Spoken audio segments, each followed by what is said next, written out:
What's up, YouTube? Ryan Panny here. It's time for a review of the new Camila Cabello record, Camila, out last Friday, January 12th. My girl, Camila Cabello, what a fucking catchy name she has. Like, you'd think she made it up. It's that catchy. Like, it's got the alliteration. It's got the perfectly spaced out vowels. It just rolls right off the tongue. And you know what? I'm sure that is one of many reasons, in addition to her being a legitimately talented vocalist and being not that hard to look at, as well as proving that she can collaborate with some legitimately big names. That's one of many reasons that, you know, she wasn't destined to be just the fifth harmony in Fifth Harmony. She was gonna always kind of go off on her own and, you know, be her own one harmony, like JT did, or Beyonce did, or Fergie did. Camila officially left the pop group Fifth Harmony to go off and pursue her own solo career at the very end of 2016.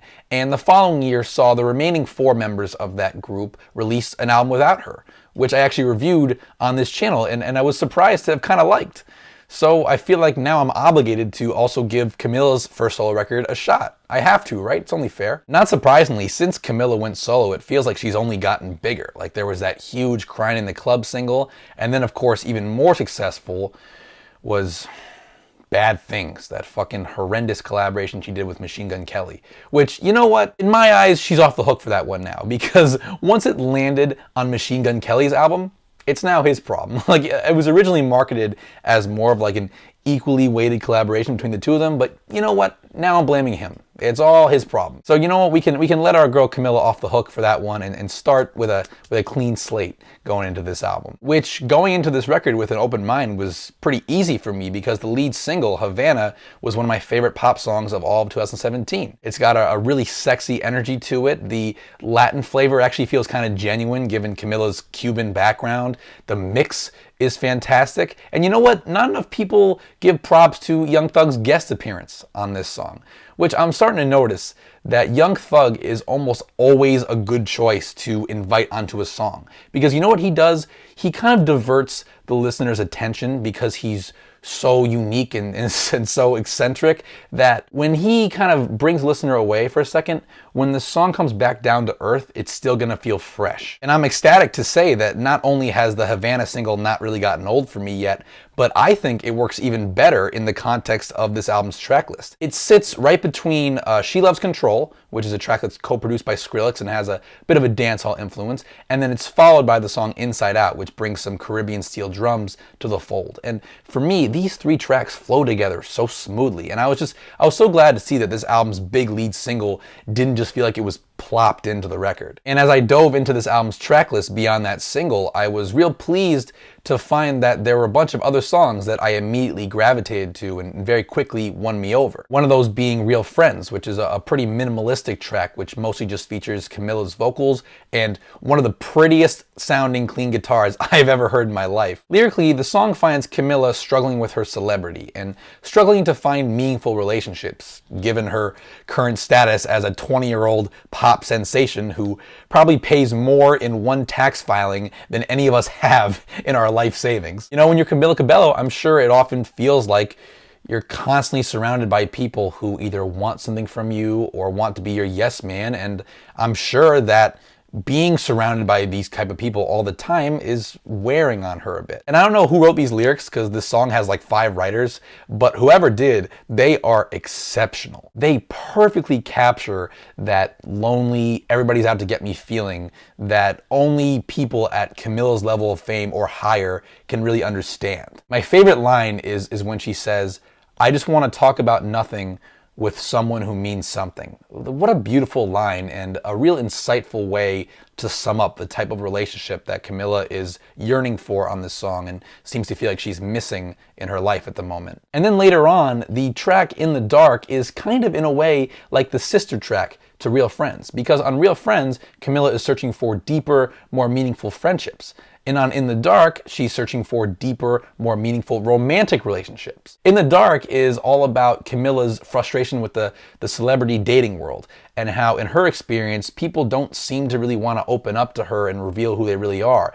They more want her to be attracted to them based on their public image and this facade that they've created. In Camila's own words, in a Beach One interview that she did, I don't want to fall in love with a name or just because you're famous. I want to get to know the real person, the human stuff. And that's something that I think we can all relate to, because any healthy romantic relationship, it's all about intimacy and vulnerability. It's about learning who the person really is, learning the things that no one else knows about them. And I think this song captures that well. My favorite lyric from it is, you can't strip down without showing some skin. I like that lyric. So as you can probably tell by now, a bunch of the lyrics on this album are a high point for me. But what I love even more is the fucking production.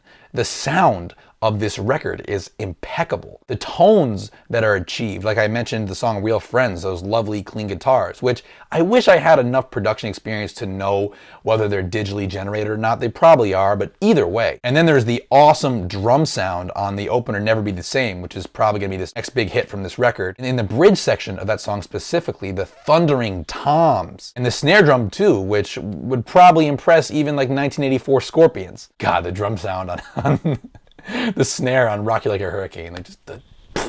But seriously, and I also got to say that Skrillex kills it on She Loves Control. Even though it's that super trendy dance hall shit, I do really love how during the hook, the guitars and drums accent each other so nicely. And then that flamenco guitar that comes in and starts noodling a bit, that's like the highlight of the song for me. And you know, good production goes a long way, because even when a song gets a little bit wallpapery, like the song All These Years, at least the guitar tones are lovely to listen to. And I also thought it was a smart move to throw a piano ballad like Consequences into the middle of the track list to balance, at least sonically, balance out these other tunes, even though it's not one of my personal favorite songs. And the other thing here, we've talked about some of the lyrics, we've talked about the production. I also genuinely like Camila's voice. I think she has great range, and I'm especially fond of her falsetto, which she showcases in the opening song Never Be the Same, as well as the closer Into It especially. It's like her voice gets better and better the further up she climbs. As I've kind of hinted at though, there are songs that I enjoy more than others. Like I mentioned Consequences, that's kind of a dime a dozen piano ballad for me. It's not bad, but